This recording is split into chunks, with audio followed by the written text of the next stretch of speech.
Net health has made an impact with our ability to monitor how productive our therapists are.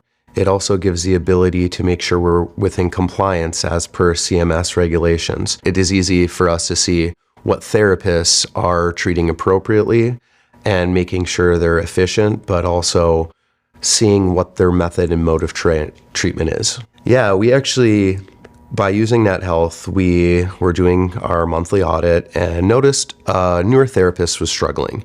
They had lower productivity, they weren't doing any group or concurrent treatments. And so we sat down individually with this young lady and asked her, what can we do to support you, to help your productivity be a little bit better, and see if there's any apprehension of doing group or concurrent therapy. When it came down to it, she just didn't really know what the value was of doing group or concurrent therapy. She just simply thought it was a metric.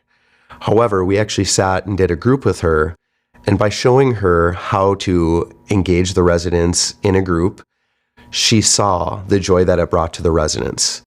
Her performance by us stepping in has significantly improved.